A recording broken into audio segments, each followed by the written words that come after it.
উপনিবেশের আগে মুসলমানদের শিক্ষা ব্যবস্থাটা কেমন ছিল, এর বৈশিষ্ট্য কি? আর সর্বশেষ বিষয় হচ্ছে যে অবশ্য পালনীয় অংশটা কি? তো আমি এখানে ভূমিকা স্বরূপ মুসলমানদের শিক্ষা ব্যবস্থার বৈশিষ্ট্য কি ছিল সেটা নিয়ে কয়েকটা কথা বলবো। আর এরপর আমাদের মোস্তারাম আসিফ আদনান ভাই, তিনি আশা করি উপনিবেশের প্রভাব নিয়ে আলোচনা করবেন। মুসলমানদের কাছে শিক্ষা বিষয়টা কেমন ছিল এবং মুসলমানরা কেমন শিক্ষা ব্যবস্থা গড়ে তুলেছিলেন। তারা যেহেতু দীর্ঘ সময় পৃথিবীর কর্তৃত্বশালী শক্তিশালী সালতানাতের অধিকারী ছিলেন এবং তাদের সালতানাত আন্দালুস থেকে কাশগড় পর্যন্ত বিস্তৃত ছিল। অনেকগুলো ভাষা এবং অনেকগুলো গোত্র এই সালতানাতের অধীনে থাকতো। তো তাদের জন্য মুসলমানরা কেমন শিক্ষা ব্যবস্থা গড়ে তুলেছিলেন সেটা বোঝা জরুরি। ইসলামে মুসলমানদের কাছে শিক্ষার দর্শনটা কি, শিক্ষা জিনিসটা কি, মুসলমানরা এটাকে কিভাবে দেখেন। কানজুল উম্মালে এবং মাজমাউ জাওয়ায়েদে একটা হাদিস এসেছে, যেটা শেখ আব্দুল ফাত্তাহ বুগুদ্দার রাহিমাহুল্লাহ ওনার কিতাব আর রাসূলুল মুআল্লিম ওয়া আসালিবুহু ফিত তালিম উল্লেখ করেছেন। নবীজি সাল্লাল্লাহু আলাইহি ওয়াসাল্লাম একদিন সাহাবীদেরকে দীর্ঘ আলোচনা করার পরে এক পর্যায়ে বললেন, মা বালু আকওয়ামিন লা ইউফাক্কিহুনা জিরানাহুম ওয়া লা ইউআল্লিমুনাহুম ওয়া লা ইউফাত্তিনুনাহুম ওয়া লা ইয়া'মুরুনাহুম ওয়া লা ইয়ানহাউনাহুম। যে ওই মানুষদের কি হলো, তারা তাদের প্রতিবেশীকে ইলম শিখায় না, ফিকহের জ্ঞান দেয় না, সচেতন করে না, আমর বিল মারুফ করে না, নাহি আনিল মুনকার করে না। এরপর তিনি বললেন, ওয়া মা বালু আকওয়ামিন লা ইয়াতাআল্লামুনা মিন জিরানিহিম। এবং ওই মানুষদের কি হলো, তারা তাদের প্রতিবেশীদের কাছ থেকে ইলম শিখে না। ওয়ালা ইয়াতাফাত্তানুন ওয়ালা ইয়াতাফাক্কাহুন, কেন তারা তাদের কাছ থেকে সচেতন হয় না। তো এই হাদিসের আলোকে আমরা যেটা বুঝতে পারি যে মুসলমানদের কাছে ইলম, জ্ঞান চর্চা এবং শিক্ষার যে দর্শন সেটা হচ্ছে, হয় সে শিখবে অথবা সে শিখাবে। এবং মুসলমানদের সমাজ গঠিত হয় এই দর্শনের আলোকেই, যে হয় নিজে ইলম চর্চা করবে, ইলম শিখবে, অথবা অপরকে ইলম শিখাবে। এই দুইয়ের মাঝামাঝি ইলম থেকে গাফেল থাকার কোনো সুযোগ মুসলমানদের কাছে নেই। এবং মুসলমানরা যখন মদিনায় ইসলামী সমাজ প্রতিষ্ঠা করেছিলেন, মক্কায় যতদিন নবীজি সাল্লাল্লাহু আলাইহি ওয়াসাল্লাম ছিলেন, ততদিন এখানে ইসলামী যে সমাজ, যে সমাজের কর্তৃত্ব নবীজির হাতে ছিল না। নবীজির হাতে যখন সমাজের কর্তৃত্ব এলো, সেটা হয়ে এসেছে মদিনার রিয়াসতে। এবং মদিনার সেই রিয়াসতে নবীজি সাল্লাল্লাহু আলাইহি সাল্লাম শিক্ষার ক্ষেত্রে অত্যন্ত গুরুত্ব দিয়েছেন। আমরা আসহাবে সুফার ঘটনা জানি। এর বাইরেও নারীদের জন্য তিনি সপ্তাহে একদিন দর্সের ব্যবস্থা করেছিলেন, মসজিদে নিয়মিত দর্স দিতেন, বিভিন্ন সাহাবীকে নিযুক্ত করেছিলেন। এবং নতুন যেই গোত্রগুলো ইসলাম গ্রহণ করছিল, তাদের কাছে বিভিন্ন সাহাবীদেরকে নবীজি প্রেরণ করতেন। এবং আমরা যদি ওই সময়কার মুসলমানদের শিক্ষার কারিকুলামটা দেখি, যে সাহাবীরা কি শিখতেন, সেখানে কিন্তু শুধু কোরআনুল কারীম যা অবতীর্ণ হচ্ছে সেটা মুখস্থ করছেন, কিংবা নবীজির কাছ থেকে কোনো মাসআলা শিখছেন, শুধু তাই না। বরং আমরা দেখি তখন সাহাবীরা অনেক জাগতিক দক্ষতা অর্জন করেছিলেন। যেমন সপ্তম হিজরির দিকে যখন যুদ্ধ চলছিল অনেক গোত্রের সাথে আরবের, তখন নবীজি সাল্লাল্লাহু আলাইহি সাল্লাম সাহাবীদেরকে ইয়ামানে পাঠিয়ে মিনজানিক, অর্থাৎ পাথর নিক্ষেপ করার যে কামান, সেটা নির্মাণ করার প্রকৌশল শিখে এসেছিলেন তারা। এবং সেখান থেকে ২টা মিনজানিক কিনে এনেছিলেন, যেটার মালিকানা মদিনার রিয়াসতের হাতে ছিল। এবং ডক্টর হামিদুল্লাহ তার সিরাত গ্রন্থে লিখেছেন যে মদিনার নবীজি সাল্লাল্লাহু আলাইহি ওয়াসাল্লাম সাহাবীদেরকে নানা বিষয় শিখতে উদ্বুদ্ধ করেছেন। যেমন সবচেয়ে বিখ্যাত বর্ণনা যেটা আমরা জানি, যে যায়েদ ইবনে সাবিত রাদিয়াল্লাহু তাআলা আনহুকে তিনি হিব্রু ভাষা শিখতে বলেছিলেন এবং তিনি ১৭ দিনে হিব্রু ভাষা শিখেছিলেন। অর্থাৎ সেখানে শুধুই কোরআনুল কারীম কিংবা নবীজির যে বাণী সেটা নয়, বরং জাগতিক অন্যান্য দক্ষতা, যেটা জিহাদের জন্য দরকার, যেটা মদিনার রিয়াসতকে রক্ষা করার জন্য দরকার, যেটা আরবের অন্যান্য শাসকদেরকে, আঞ্চলিক শাসকদেরকে পত্র পাঠানোর জন্য যে ভাষাগত দক্ষতা দরকার, সবকিছু নবীজি সাল্লাল্লাহু আলাইহি ওয়াসাল্লাম সাহাবীদেরকে শিখতে উদ্বুদ্ধ করেছেন। অর্থাৎ মুসলমানদের সমাজ সেটা গঠিত হয় শিক্ষার মাধ্যমে, এবং এই সমাজ টিকে থাকে শিক্ষার মাধ্যমে। আমরা যদি উমাইয়া আমলের দিকে দেখি, ৭০ হিজরির পরে যখন উকবা বিন নাফে তিনি উত্তর আফ্রিকা জয় করেন এবং উত্তর আফ্রিকার বিস্তৃত এলাকা জয় করে, আজকের যেখানে আলজেরিয়া, তিউনিসিয়া, মরক্কো হয়ে তিনি আটলান্টিকের কিনার পর্যন্ত চলে যান, পুরো এলাকা জয় করেন। কিন্তু ফেরার পথে তিনি নিহত হন, তাকে হত্যা করা হয়। এবং এরপর পুরো এলাকাটা আবার মুরতাদ হয়ে যায়, ইসলামী সালতানাতে হাতছাড়া হয়ে যায় পুরো এলাকা, পুরো উত্তর আফ্রিকা, যেটাকে ইফ্রিকিয়া বলা হয়। তখন উমাইয়া খলিফারা সেখানে সেনাপতি হিসেবে পাঠালেন মুসা বিন নুসাইরকে। মুসা বিন নুসাইর সেখানে গিয়ে তিনি পর্যালোচনা করলেন যে কেন এই বিস্তীর্ণ এলাকা, যেটা মুসলমানরা জয় করেছে অল্প সময়, কিন্তু উকবা বিন নাফির ইন্তেকালের পরে সেটা হাতছাড়া হয়ে গিয়েছে। এর কারণ অনুসন্ধান করে তিনি পেলেন যে এই এলাকার মানুষের মধ্যে তালিমের ব্যাপক ব্যবস্থা করা হয়নি। যেহেতু উকবা বিন নাফে খুব দ্রুত সেনাবাহিনী নিয়ে সামনে অগ্রসর হয়েছেন, ফলে তাদের জন্য দীর্ঘমেয়াদী তালিমের ব্যবস্থা করতে পারেননি। তখন আমরা যদি আল বিদায়া ওয়ান নিহায়াতে দেখি, কিংবা আল কামিল ফি তারিখে দেখি, মুসা বিন নুসাইর তিনি কায়রো, বসরাতে, কুফাতে, বাগদাদে, বাগদাদ তখনো প্রতিষ্ঠা হয়নি, দামেস্কে, এই শহরগুলো থেকে অনেক আলেমদেরকে নিয়ে গিয়েছেন, কারীদেরকে নিয়ে গিয়েছেন এবং নিয়ে তাদেরকে বলেছেন যে আপনারা এই এলাকাগুলোতে দর্স তাদরিস শুরু করুন এবং মানুষকে ইলম শিখান, আকাইদ শিখান, এই বিষয়গুলো শিখান। এবং তিনি আবার নতুন করে সেই এলাকাগুলো জয় করা শুরু করেছেন এবং খুব আস্তে আস্তে জয় করতেন। একটা এলাকা জয় করে সেখানে আলেমদেরকে দর্সে বসিয়ে দিতেন, তারা ইলম চর্চা করতেন, এরপর তিনি আরেকটা এলাকা জয় করতেন। যে এলাকা উকবা বিন নাফে 2 বছরে জয় করেছেন, মুসা বিন নুসাইর সেটা প্রায় 10 বছরে জয় করেছেন এবং 10 বছরে ইলম শিক্ষার মাধ্যমে সেই এলাকা জয়ের ফলাফল হলো এখন পর্যন্ত ওই অঞ্চলটা মুসলিম অধ্যুষিত। যদিও আধুনিক জাতিরাষ্ট্রের যে শাসন কাঠামোই সেখানে আছে, কিন্তু মুসলিম অধ্যুষিত, মুসলমানদের ট্র্যাডিশন, মুসলমানদের তুরাস, সেগুলো সেই এলাকায় রক্ষা পেয়েছে এবং সেগুলো টিকে আছে। তো মুসলমানদের সমাজের নিরাপত্তা কবচ সেটা হচ্ছে ইলম, সেটা হচ্ছে জ্ঞান চর্চা। মুসলিম সমাজ গঠিতই হয় জ্ঞান চর্চার মাধ্যমে। মুসলিম সমাজে জ্ঞান চর্চার বৈশিষ্ট্য যদি আমরা বলি, যেটা মুসলমানরা যতদিন বিশ্বের সভ্যতার মসনদে আসীন ছিল, তাদের জ্ঞান চর্চার বৈশিষ্ট্য, প্রথম বৈশিষ্ট্য ছিল যে মুসলমান সমাজে মুসলমান সন্তানদের জ্ঞান অর্জনের শুরুটাই হতো দিন শিক্ষার মাধ্যমে। অর্থাৎ সেখানে এমন কোনো বিষয় ছিল না যে জাগতিক কোনো একটা দক্ষতা সে অর্জন করবে, এরপরে দিন শিক্ষা করলে করলো, না করলে নেই, এমন কোনো বিষয় ছিল না। বরং আপনি পুরো মুসলিম বিশ্বের ইতিহাস, যেই কোনো অঞ্চলের ইতিহাস পড়েন, এবং বেশি দূর না, যদি 100 বছর আগেও এই অঞ্চলের মানুষদেরও জীবনী পড়া যায়, তাহলে আমরা দেখি পরবর্তী জীবনে অনেকে অনেক কিছু হয়েছে, কিন্তু তাদের পড়ার সূচনা হয়েছে কোরআনুল কারীম শিক্ষাদানের মাধ্যমে। এবং এটাই আলেমরা বলেছেন যে পড়ার সূচনা হবে কোরআনুল কারীম শিক্ষার মাধ্যমে। মুসলিম আলেমদের মধ্যে যারা শিক্ষা নিয়ে প্রবন্ধ লিখেছেন, বই লিখেছেন, রিসালা লিখেছেন, যেমন মুহাম্মদ ইবনে সাহনুন আল কায়রা আল মালিকি রাহিমাহুল্লাহ, কিংবা ইবনে আবি যায়েদ আল কায়রাওয়ানি, কাজী বদরুদ্দিন ইবনে জামা রাহিমাহুল্লাহ, ওনাদের রিসালাগুলোতে আমরা দেখি ওনারা প্রত্যেকেই বলেছেন যে মুসলিম সন্তানদের প্রথম তালিম শুরু হবে সেটা কোরআনুল কারীমের মাধ্যমে এবং দিন শিক্ষার মাধ্যমে। এবং এই ব্যাপারটা এত প্রসারিত ছিল যে মুসলিম সমাজের কারো কাছ থেকে এটা পৃথক হওয়ার সুযোগ ছিল না।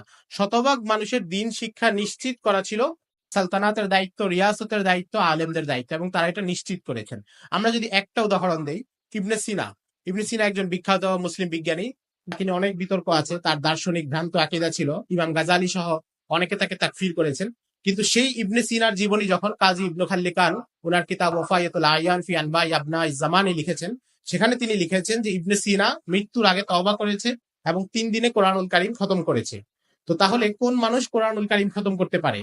যাকে বাল্যকালে কোরআনুল কারীম শেখানো হয়েছে। যে ইবনে সিনা, যে দার্শনিকদের বড় সর্দার ছিল, তার সারা জীবন কেটেছে বিজ্ঞান নিয়ে, দর্শন নিয়ে, সেই মানুষ 3 দিনে কোরআনুল কারীম খতম করছে। অথচ আমাদের সমাজে যদি আমরা মিলাই, তাহলে আমাদের দিনদারদের পক্ষে অনেক সময় এটা করা অনেকটা কঠিন হয়ে যেতে পারে।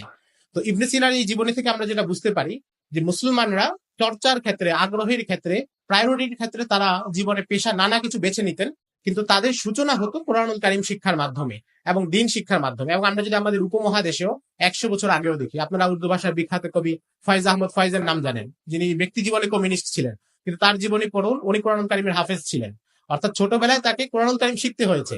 এবং মানাজির হাসান গিলানি রাহিমাহুল্লাহ ওনার বই হিন্দুস্তান মে মুসলমানও কা নিজামে তালিম ও তরবিয়তে লিখেছেন যে 40-এর দশকে বইটা লেখা, তখন উনি বলছেন যে ভারতবর্ষের মুসলমানদের মধ্যে যারা আশরাফ, যারা এলিট, তাদের পরিবারে উর্দু, ফার্সি, আরবি এটার মাধ্যমে শিক্ষা পদ্ধতি শুরু হয় এবং এটা শিখার পরে কোনো আলেমের কাছে, তারপর তারা অন্যান্য বিষয় শিখে। এবং আপনি যদি মুঘল আমলে আলেমদের জীবনী পড়েন, মুঘল আমলে তারা যা পড়িয়েছেন, শেখ আব্দুল হক মুহাদ্দিস দেহলভী রাহিমাহুল্লাহ সহ, তারা 4-5 বছর বয়সে কোরআনুল কারীম পড়া শুরু করেছে। তো এটা ছিল মুসলমানদের শিক্ষা ব্যবস্থার প্রধান বৈশিষ্ট্য, যে সবার আগে দিন শিক্ষা, সবার আগে ইলম শিক্ষা। এটা নিশ্চিত করার পরে এরপরে যার যেটা পছন্দ, যার যেটা, যে দর্শগাহে তিনি ভর্তি হবেন, যে আলেমের কাছে যাবেন, সেটা তার পরের বিষয়ের উপর নির্ভর করতো, কিন্তু প্রথমে তাদেরকে ইলম শিক্ষাটা জরুরি ছিল। দ্বিতীয় বিষয় হচ্ছে মুসলমানদের কাছে জ্ঞান কখনো এমন কিছু না যেটা কিছু শব্দের ঝংকার, কিছু বাক্যের মারপ্যাচ, কিংবা কিছু গ্রন্থগত বিদ্যা। বরং মুসলমানদের কাছে জ্ঞান হচ্ছে তরবিয়তের একটা মাধ্যম। মুসলমানদের কাছে পুরো জ্ঞান সেটা হচ্ছে তরবিয়ত। অর্থাৎ একই সাথে ব্যক্তির দক্ষতা নিশ্চিত হবে, পাশাপাশি তার তরবিয়ত হবে, তার তাকওয়া বৃদ্ধি পাবে, তার পরহেজগারিতা বৃদ্ধি পাবে, তিনি একজন আদর্শ মুসলমান হয়ে উঠবেন। এই জন্য আমরা যদি দেখি মুসলমানরা যখন পড়িয়েছেন তাদের সন্তানদেরকে, তারা বারবার এই একই বিষয়ে গুরুত্ব দিয়েছেন যে তাকে শুধু শব্দ শেখানো নয় বা শুধু একটা বই পড়িয়ে দেওয়া নয়, বরং তার তরবিয়ত নিশ্চিত করা। এবং আলেমরা সনদ কিংবা ইজাজতের ক্ষেত্রে তাদের কোনো ছাত্রকে যদি তার তরবিয়ত তার কাছে সুনিশ্চিত মনে না হতো, তাহলে তারা ইজাজতই দিতেন না। এবং এগুলো নিয়ে যারা লিখেছেন, আপনারা আলোচনাগুলো যদি দেখেন, ফ্রান্স রোজেনথলের যে বই the technique and approach of Muslim scholarship, সেখানেও দেখবেন এই আলোচনাগুলো আছে। তো মুসলমানরা তরবিয়তকে এতটা গুরুত্ব দিয়েছেন, এবং এর সবচেয়ে বড় উদাহরণ উদাহরণ প্রচুর আছে। আমরা যদি একটা উদাহরণ দিই, যেটা ইবনে খালদুন মুকাদ্দিমাতে দিয়েছেন, খলিফা হারুনুর রশিদ তার ছেলে আমিনের জন্য একজন শিক্ষক নিযুক্ত করেছিলেন, তার নাম ছিল আহমার, এবং খলিফা তাকে বলছেন যে ইয়া আহমার ইন্না আমিরুল মুমিনিনা কাদ দাফা ইলাইকা মুহজাতা নাফসিহি ওয়া সামারাতা কলবিহি, যে আমিরুল মুমিনিন তোমার কাছে তার হৃৎপিণ্ড এবং অন্তরের যে ফুল তাকে তোমার কাছে অর্পণ করছেন, তুমি তাকে শিখাও। এরপরে তিনি অনেকগুলো শিক্ষার কথা বলেছেন, যে তুমি তাকে কোরআনুল কারীম শিখাও, ও আল্লিমহুল আখবার, তাকে তুমি ইতিহাস শিখাও, ও আরিফুল সুনান, তুমি তাকে ইতিহাসের যে সুন্নাহগুলো আছে, ইতিহাস যেভাবে পরিবর্তিত হয় সেগুলো শিখাও। ওয়াখুযহু বিতাযিমি মাশাইখি বনি হাশিম, বনি হাশিমের বয়োবৃদ্ধরা যখন আসবে তখন তাদেরকে সম্মান করা শিখাও। অর্থাৎ সেখানে একই দিকে তিনি তালিমের কথা বলছেন, আবার একই দিকে তরবিয়তের কথা বলছেন। এটা হচ্ছে কে বলছেন? যিনি আব্বাসী সাম্রাজ্যের খলিফা ছিলেন, যিনি রোমানদের বিরুদ্ধে টুরসের যুদ্ধে জয়লাভ করেছেন, সেই খলিফা তার গৃহশিক্ষক, তার ছাত্রের, তার সন্তানের শিক্ষককে এটা বলে দিচ্ছেন যে তুমি তাকে তালিম শিখাবে এবং একই সাথে তরবিয়ত দিবে। এবং এই ধরনের উদ্ধৃতি এবং ইবারত এগুলো প্রচুর আছে মুসলিম ইতিহাসে। অর্থাৎ মুসলমানদের কাছে তালিম এবং তরবিয়ত দুইটা হাত ধরাধরি করে চলে। এখানে এমন কোনো বিষয় নয় কেউ একটা বই পড়ে ফেললো কিংবা সে এই কিছু কথা মুখস্থ করে ফেললো, এর দ্বারা শিক্ষার মাকসাদ অর্জিত হয়ে গেল, যেটা কলোনিয়াল যুগের পরের শিক্ষা ব্যবস্থায় আমরা যেটা দেখতে পাই, যেখানে কেউ একজন যদি আইনের কোনো একটা বই মুখস্থ করে ফেলে তাহলেই তার শিক্ষা চূড়ান্ত হয়েছে ধরে নেওয়া হবে। ব্যক্তি জীবনে সে এই আইন মানবে কিনা, মানার জন্য প্রস্তুত কিনা, তার ভিতরে এই নৈতিকতা রক্ষার জন্য কোনো আবেদন তৈরি হয়েছে কিনা, সেটা এখানে জরুরি বিষয় না। কিন্তু মুসলমানদের কাছে তালিম এবং তরবিয়ত এই দুইটা হচ্ছে একই সাথে জরুরি। 3 নম্বর বৈশিষ্ট্য ছিল মুসলমানদের শিক্ষা ব্যবস্থার, তারা একই সাথে দ্বীনি ইলম এবং জাগতিক দক্ষতা এই দুইটার মাঝে সমন্বয় করেছেন। আমরা তো প্রথমে সিরাত থেকে দুই একটা দৃষ্টান্ত দেখিয়েছি যে তারা কিভাবে ইলম চর্চার সাথে জাগতিক দক্ষতা অর্জনের সমন্বয় করেছিলেন। এটা পুরো মুসলিম বিশ্বে জুড়ে ছিল। মুসলিম সুলতানরা যেখানে তারা মাদ্রাসা প্রতিষ্ঠা করেছেন, একই মাদ্রাসায় হাদিসের দর্শ হতো, একই মাদ্রাসায় ফিকহের দর্শ হতো, একই মাদ্রাসায় চিকিৎসা বিজ্ঞানও পড়ানো হতো। মামলুক সুলতানরা কায়রোতে যে জাহিরিয়া মাদ্রাসা প্রতিষ্ঠা করেছেন, জাহিরিয়া হাসপাতাল প্রতিষ্ঠা করেছেন, সেখানকার ইতিহাসে আমরা এগুলো দেখি। এবং দামেস্কে এই ধরনের প্রতিষ্ঠান গড়ে উঠেছিল। ডক্টর মুস্তফা সিবাই ওনার বই মিন রাওয়াই হাদরাতিরাতে এগুলো উল্লেখ করেছেন। এবং আমরা যদি দুই একটা উদাহরণ দিই যে কেমন দক্ষতা মানুষ তৈরি হতো, এবং এটা আমাদের ভারতবর্ষেও ছিল। আমরা যদি ভারতবর্ষে মুসলমানদের যে পাঠ্যক্রম ছিল সেখানে কি কি পড়ানো হতো, আমরা দেখি সেখানে সৌর বিজ্ঞানের বই ছিল, সেখানে তীর নিক্ষেপ চালানো, অর্থাৎ যেটা আধুনিক কালের সমর বিদ্যা বলতে পারি আমরা। সে যুগে যেহেতু তীর ধনুকের যুগ ছিল, তারা তীর ধনুকের ওই ধরনের বই পড়িয়েছেন। হিদায়াতুর রমি একটা বিখ্যাত বই ছিল তীর কিভাবে নিক্ষেপ করতে হয় এই বিষয়ে। তো তারা সেগুলো পড়িয়েছেন। এবং অ্যালকেমি যেটা কেমিস্ট্রি, অর্থাৎ আজকের কেমিস্ট্রি পূর্বপুরুষ যেটা, তখন এগুলো এত বেশি বিস্তৃত হয়নি, সেগুলো সেখানে পড়ানো হতো। সৌরবিদ্যা পড়ানো হতো, পদার্থবিদ্যা পড়ানো হতো, ক্যালকুলাস পড়ানো হতো, গণিত পড়ানো হতো। এবং এই যে পিথাগোরাস, তাদের সাথে কিন্তু মুসলিমরা তাদের আরবি সাহিত্যের মাধ্যমে পরিচিত ছিলেন, কারণ গ্রিক দার্শনিক এবং গণিতবিদদের যে লেখাগুলো সেগুলো তো খলিফা মামুনুর রশিদের যুগেই বাইতুল হিকমাতে বাগদাদে অনুবাদ হয়ে গিয়েছিল আরবি ভাষায়, ফলে তারা এটা দিয়ে চর্চা করতেন। আমরা মুঘল আমলের এমন একজন ব্যক্তির কথা বলতে পারি যিনি মুঘল আমলের সবচেয়ে প্রভাবশালী ইসলামী ব্যক্তিত্ব, এবং আমরা যদি বলি ভারতবর্ষের 1000 বছরের মুসলমানদের ইতিহাসে অন্যতম শ্রেষ্ঠ প্রভাবশালী ব্যক্তিত্ব শেখ আহমদ সিরহিন্দি মুজাদ্দিদ আল ফিসানি রাহিমাহুল্লাহ। মুজাদ্দিদ আল ফিসানি রাহিমাহুল্লাহ যে দর্শগাহে পড়েছেন, সেই দর্শগাহে তার আরেক সহপাঠী ছিলেন যিনিও বিখ্যাত, তার নাম হচ্ছে নবাব সাদুল্লাহ খান।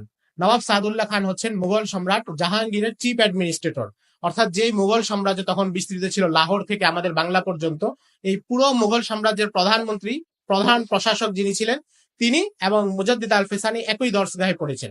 একদিকে মুজাদ্দিদ আল ফিসানির মতো ব্যক্তিত্ব তৈরি হয়েছে যিনি দ্বিতীয় সহস্রাব্দের মুজাদ্দিদ হিসেবে যাকে গণ্য করা হয়, এবং তিনি আকবরের দ্বীন ইলাহির বিরুদ্ধে রুখে দাঁড়িয়েছেন, ভ্রান্ত সুফিদের বিরুদ্ধে রুখে দাঁড়িয়েছেন, ভ্রান্ত বিদাত খুরাফাতের বিরুদ্ধে প্রচুর সংস্কারমূলক কাজ করেছেন। এত বড় আলেম, আবার অপরদিকে সেই মুঘল সাম্রাজ্যে যিনি নিয়ন্ত্রণ করছেন তার প্রধান চিফ অ্যাডমিনিস্ট্রেটর তিনি হচ্ছেন একই দর্শগাহের ছাত্র। অর্থাৎ মুসলিম দর্শগাহগুলোর মধ্যে এই বিষয়টা ছিল যে তারা নানা বিষয়ে দক্ষ মানুষকে তৈরি করতে পারে। এবং আমরা যদি দেখি যে মুসলিম মুহাদ্দিসিনরা, ফকিরা, মুফতিরা তারা কোথায় তৈরি হয়েছেন, তারা এই দর্শগাহে তৈরি হয়েছেন। এবং মুসলমানদের মধ্যে নানা বিষয়ে যারা দক্ষতা অর্জন করতেন, নানা বিষয়ে যারা দক্ষতা রাখতেন, সেই মানুষগুলো একই দর্শগাহে তৈরি হয়েছেন নানা শিক্ষকদের কাছে। এবং এই দর্শগাহগুলো একই সাথে একই সমাজে একই জায়গায় ছিল। ব্যাপারটা এমন ছিল না যে একজনের কাছে আরেকজনেরটা পরিপূর্ণ অপরিচিত, যেটা আমরা কলোনিয়াল যুগের পরে দেখতে পাই, যে এখানে যারা বিশ্ববিদ্যালয়ে পড়ছে তো সে যদি কোনো আলেমের হালাকায় না যায়, কোনো দর্শে না বসে, তাহলে সে দিন সম্পর্কে কিছুই জানে না। আবার একজন যদি মাদ্রাসায় পড়ে তাহলে সে জাগতিক কোনো দক্ষতা সম্পর্কে কিছুই জানে না। এই যে আকাশচুম্বী যে ব্যবধান, এটা কখনো ছিল না মুসলিম বিশ্বে। যিনি আলেম হতেন তিনিও জাগতিক বিষয়ে অনেক ক্ষেত্রে দক্ষতা রাখতেন, অনেক কিছু জানতেন। আর যারা জাগতিক বিষয়ে দক্ষতা অর্জন করতেন তারাও দিনের বেসিক জিনিসটা তারা অবশ্যই জানতেন, দিনের মৌলিক বিষয়গুলো তাদের কাছে ছিল। এবং আমরা যদি এটাকে আরো বিশ্লেষণ করি তাহলে আমরা আমাদের অনেক ক্ষেত্রে বোঝার অনেক কিছু ভুল দেখতে পাই। যেমন আমাদের সমাজে একটা কথা প্রচলিত আছে যে ভারতবর্ষে ইসলাম প্রচারিত হয়েছে কাদের মাধ্যমে, বা বিশ্বের নানা দেশে ইসলাম প্রচার হয়েছে কাদের মাধ্যমে। তো আমরা অনেক ক্ষেত্রে এটা বলি যে ব্যবসায়ীদের মাধ্যমে। তো ব্যবসায়ীদের মাধ্যমে বলা দোষের না, কিন্তু আমরা আবার সাথে আরেকটা কথা যোগ করে দেই যে ইসলাম প্রচার হয়েছে ব্যবসায়ীদের মাধ্যমে, আলেমদের মাধ্যমে নয়। এর কারণ হচ্ছে আমরা চিন্তা করি যে হিজরি প্রথম শতাব্দীর, দ্বিতীয় শতাব্দীর যে ব্যবসায়ী, তিনি আমাদের আজকের যুগের বসুন্ধরা গ্রুপের মালিকের মতো ছিলেন। অর্থাৎ তিনি শুধুই ব্যবসায়ী, তার কোনো ধর্মীয় জ্ঞান ছিল না। কিন্তু ভারতবর্ষের একজন বিখ্যাত ইতিহাসবিদ কাজী আথার মুবারকপুরি রাহিমাহুল্লাহ, ওনার বই খিলাফত উমাইয়া আর হিন্দুস্তান, সেখানে তিনি লিখেছেন যে উমাইয়া আমলে ভারতবর্ষে যারা ব্যবসা করতে এসেছেন, বড় ব্যবসায়ী হিসেবে এসেছেন, তাদের প্রায় 12 জনের তালিকা উনি করেছেন। যাদের কেউ মোহাম্মদ ইবনু সিরিনের ছাত্র, যাদের কেউ হাসান বসরির ছাত্র, যাদের কেউ সুফিয়ান ইবনু উয়াইনার ছাত্র, যারা কেউ কুফাতে হাদিসের দর্শ দিয়েছেন, ভারতবর্ষে ব্যবসা করতে এসেছেন। তো তাহলে ওই মানুষকে কি আপনি ব্যবসায়ী বলবেন না আলেম বলবেন? দুইটা আলাদা করা মুশকিল। আমরা যেভাবে বাইনারি আকারে কল্পনা করি যে যিনি ব্যবসায়ী তিনি আলেম নন, যিনি আলেম তিনি ব্যবসায়ী নন, আবু হানিফাকে কি আপনি ব্যবসায়ী বলবেন না আলেম বলবেন? আইয়ুব সখতিয়ানিকে কি তেলের ব্যবসায়ী বলবেন না আলেম বলবেন? তো এই জিনিসটা তখন ছিল, এই যে সমন্বয় এবং দুই বিষয়ের মাঝখানে যে সমন্বয় করা, সেটা ইসলামী শিক্ষা ব্যবস্থা তৈরি করেছিল এবং ইসলামী শিক্ষা ব্যবস্থা এটাকে নিশ্চিত করেছিল। 4 নম্বর বিষয় হচ্ছে ইসলামী শিক্ষা ব্যবস্থা জ্ঞানের উৎকর্ষ সাধন করেছে। পৃথিবীকে জ্ঞানের জগতে অনেক কিছু দিয়েছে। পৃথিবীতে ইতিহাস অনেক প্রাচীন কাল থেকে লেখা হয়েছে। আপনারা টলেমির নাম জানেন, টলেমি লিখেছে, আরো অনেকে লিখেছে, হেরাডোটাস লিখেছে ইতিহাস। কিন্তু মুসলিম শাসনামলে, মুসলিম যুগ থেকে যে ইতিহাস লেখা হয়েছে এর সাথে আগের ইতিহাস চর্চার শতভাগ পার্থক্য। মুসলমানরা পৃথিবীকে এমন একটা জিনিস দিয়েছেন যেটা এর আগে কেউ দিতে পারেনি, সেটা হচ্ছে ইসনাদ। মুসলমানরা প্রত্যেকটা জিনিসের সনদকে নিয়ে এসেছেন, এবং আব্দুল ইবনুল মুবারকের যে বিখ্যাত কথা যে লাউলাল ইসনাদ লাকালা মান শাআ মা শাআ, যদি ইসনাদ না থাকতো, সনদ না থাকতো, তাহলে যার যা ইচ্ছা সে তাই বলতো। তো এই যে মুসলমানরা সনদের মাধ্যমে তাদের হাদিস শাস্ত্রকে সংরক্ষণ করেছে, এবং প্রত্যেকটা বিষয় সনদের মাধ্যমে তারা সংরক্ষণ করেছে। এমনকি প্রাচীন জাহিলি যুগের কোনো কবিতা, ইমরুল কাইসের কোনো কবিতা, সেগুলো পর্যন্ত সনদ আকারে সংরক্ষিত করা হয়েছে। এই যে সনদ দিয়েছেন এবং সনদ চেক করার যে পদ্ধতিগুলো দিয়েছেন, তাহকিক করার যে মেথোডোলজি তারা সামনে এনেছেন, যেটা এর আগে বিশ্বের অন্য কারো কাছে ছিল না। এবং এর মাধ্যমে তারা জ্ঞানকে বিকৃতির হাত থেকে রক্ষা করেছেন, জ্ঞানকে সুনিশ্চিত ভাবে পরবর্তী প্রজন্মের কাছে পৌঁছে যাওয়ার ক্ষেত্রে রক্ষা করেছে।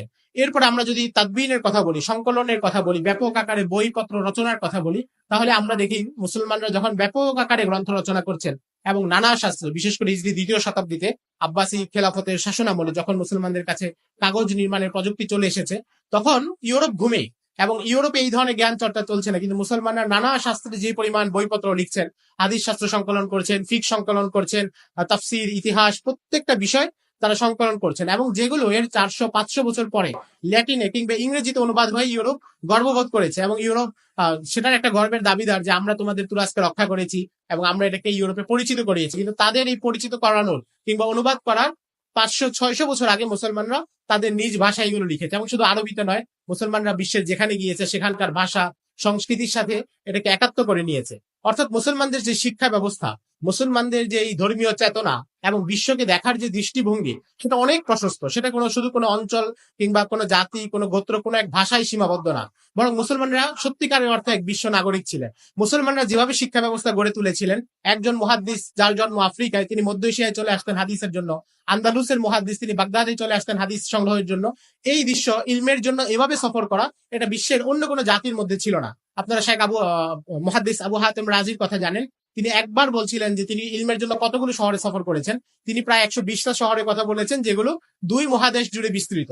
তো ইলমের জন্য এভাবে সফর করা এবং প্রত্যেকটা অঞ্চলের মানুষের সাথে তাদের মন মেজাজ সংস্কৃতি সবকিছু বুঝে নিজের ইলম চর্চায় সেটাকে কাজে লাগানো, এই বিষয়গুলো মুসলমানদের আগে অন্য কারো কাছে ছিল না। মুসলমানরা এটাকে উন্নীত করেছেন এবং এমন একটা জায়গায় নিয়ে গিয়েছেন যেটা তাদেরকে স্পর্শ করা সম্ভব না। এবং মুসলমানরা, আমরা যেটা বললাম যে তারা বিশ্ব নাগরিক ছিলেন, তারা প্রত্যেকটা অঞ্চলকে সমানভাবে সমৃদ্ধ করেছেন। তাদের যে জ্ঞানের শাখাগুলো, সেগুলো দ্বারা তারা প্রত্যেক অঞ্চলের মানুষকে সমৃদ্ধ করেছেন, এবং এই জন্যই তারা গর্ব সহকারে বলতে পারতেন, যেটা আবুল আলা মাররি, হিজরি 4র্থ শতাব্দীর কবি, তিনি বলেছেন যে বিশামি আহলি ওয়া বাগদাদুল হাওয়া ওয়া আনা বির রহমাতাইনি ওয়া বিল ফুসতাতি ইখওয়ানি ওয়া আইনামা যুকিরা ইসমুল্লাহি ফি বালাদ আদাতু যাকাল হিমা মিন সুলবি আওতানি। উনি বলেন যে আমার বাগদাদে পরিবার আছে, কায়রোতে বন্ধু বান্ধব আছে, এবং মুসলিম বিশ্বের সব শহরে আমার পরিচিত জন। তো আমি কোন দেশের নাগরিক বলবো, নিজেকে কোন শহরে বাসিন্দা বলবো? তো শেষে উনি বলেন যে যেই শহরে আল্লাহর নাম উচ্চারিত হয় সেটাই আমার প্রাণের মাতৃভূমি। তো মুসলমানদের কাছে পৃথিবীকে দেখার দৃষ্টিভঙ্গি হচ্ছে এটা, এবং এভাবেই তারা নিজেদের শিক্ষা ব্যবস্থার মাধ্যমে, নিজেদের উন্নত চরিত্রের মাধ্যমে, কারণ তাদের শিক্ষা ব্যবস্থা একই সাথে উন্নত চরিত্র, তাকওয়া, পরহেজগারিতা এগুলোকেও নিশ্চিত করত, এই সব কিছুর মাধ্যমে তারা নিজেদেরকে তৈরি করেছেন এবং পৃথিবীকে যোগ্য হাতে শাসন করেছিলেন। কিন্তু এই শিক্ষা ব্যবস্থা বাধাগ্রস্ত হয়, প্রভাবিত হয়, সেটা হচ্ছে কলোনিয়াল পিরিয়ডে, উপনিবেশের শাসন আমলে। কারণ উপনিবেশ দীর্ঘ, মুসলমানদের প্রায় সবগুলো এলাকা তারা কব্জা করেছিল। আমাদের ভারতবর্ষে ছিল ব্রিটিশরা, ইন্দোনেশিয়া, মালয়েশিয়া ছিল ডাচ ওলন্দাজরা, এবং আফ্রিকায় ইউরোপের সবগুলো দেশ মিলে আফ্রিকাকে ভাগাভাগি করে নিয়েছিল। পুরো এলাকাগুলো তারা নিয়ন্ত্রণে নিয়ে গিয়েছিল, এবং যেখানে সিরিয়া, ফিলিস্তিন এগুলো ব্রিটেনের নিয়ন্ত্রণে চলে গিয়েছিল। ওসমানীরা যারা ইউরোপের অর্ধেকাংশ শাসন করত, তাদের কাছ থেকে বেশিরভাগ এলাকা হাতছাড়া হয়ে গিয়েছে। তখন তারা নতুন শিক্ষা ব্যবস্থা গড়ে তোলে, এবং সেই নতুন শিক্ষা ব্যবস্থার মাধ্যমে এমন একটা সমান্তরাল ধারা তৈরি হয় যে কেউ মুসলমানদের সেই ট্র্যাডিশনাল শিক্ষা ধারাটাকে টিকিয়ে রাখতে চান, যেটা দারুল উলুম দেওবন্দ কিংবা নাদওয়াতুল উলামার মাধ্যমে টিকে ছিল, কিংবা উলামায়ে খায়রাবাদ, উলামায়ে ফিরিঙ্গি মহল তারা চেষ্টা করেছিলেন। এবং 1857 পরে অনেকগুলো মাদ্রাসা প্রতিষ্ঠিত হয়েছিল, মাদ্রাসা জামিয়া আহমদিয়া আরা, মাদ্রাসা ফাইজে আম কানপুর, কিংবা দারুল উলুম দেওবন্দ, নাদওয়াতুল উলামা লখনউ, এটা একটা ধারা। আবার অপরদিকে স্যার সৈয়দ আহমদ খানের নেতৃত্বে আলিগড়ের ধারা, এবং দুই ধারা পরস্পরের কাছে অপরিচিত, দুই ধারার মধ্যে মানসিক দূরত্ব অনেক বেশি। অনেকে সমন্বয় করার চেষ্টা করেছেন, কিন্তু যেহেতু দুইটা কারিকুলাম ভিন্ন, এবং দুইটা কারিকুলাম বিশ্বকে দুই দৃষ্টিতে দেখে, এবং আমাদের বাংলাদেশেও আমরা সেই উত্তরাধিকার বহন করছি। বাংলাদেশের কওমি মাদ্রাসা, বাংলাদেশের কলেজ ইউনিভার্সিটি, আলাদা শিক্ষা ব্যবস্থা, এবং এই শিক্ষা ব্যবস্থায় আমরা ওই যে চারটা বৈশিষ্ট্য বললাম, ওই বিশেষ চারটা বৈশিষ্ট্য আমাদের বর্তমান শিক্ষা ব্যবস্থায় অনুপস্থিত। এবং এই অনুপস্থিতির কারণে এখানে ইলহাদ, ইরতিদাদ এবং ফিকরি বিকৃতি সবকিছু বাড়ছে, এবং ক্রমে বাড়ছে, এবং এমন পরিবারে বাড়ছে যাদের পরিবার 2 পুরুষ 3 পুরুষ আগে অত্যন্ত স্বনামধন্য মুসলমান ছিল, যাদের পরিবারের অনেক বড় অবদান আছে, তাদের পরিবারে বিকৃতি এসেছে, চিন্তায় বিকৃতি এসেছে। যেমন আবুল মনসুর আহমদের কথা বলতে পারি, তার পরিবার ছিল বালাকোটের যোদ্ধা, তারা ময়মনসিংহ থেকে গিয়ে বালাকোটে জিহাদ করেছেন, কিন্তু আবুল মনসুর আহমদ এই শিক্ষা ব্যবস্থায় বেড়ে উঠেছে, তিনি সংশয় হয়ে গিয়েছেন। এই ধরনের প্রচুর উদাহরণ বাংলাদেশে আছে, ভারতবর্ষে আছে, পাকিস্তানে আছে।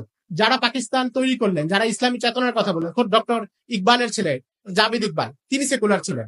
অর্থাৎ এই শিক্ষা ব্যবস্থার প্রভাবটা এত বেশি। তো ফলে আমরা যদি এই শিক্ষা ব্যবস্থা সম্পর্কে সচেতন না হই, আমাদের করণীয় নির্ধারণ না করি, সেই অনুসারে কাজ না করি, তাহলে এই শিক্ষা ব্যবস্থায় যে সমান্তরাল গতি চলে, সেখানে 2 প্রজন্ম 3 প্রজন্ম পরে একটা অনিবার্য ফলাফল হয়। যদি কেউ আলাদাভাবে আলেমদের মজলিসে না যায়, ইলম না শিখে, তরবিয়ত গ্রহণ না করে, তাহলে একটা অনিবার্য ফলাফল হয়, এখানে ফিকরি ইরতিদাদ শুরু হয়, বিকৃতি শুরু হয়, নিজের জীবন গঠন সবকিছু পরিবর্তিত হয়। তো আল্লাহ রাব্বুল আলামিন আমাদেরকে বিষয়গুলো বোঝার তৌফিক দান করেন।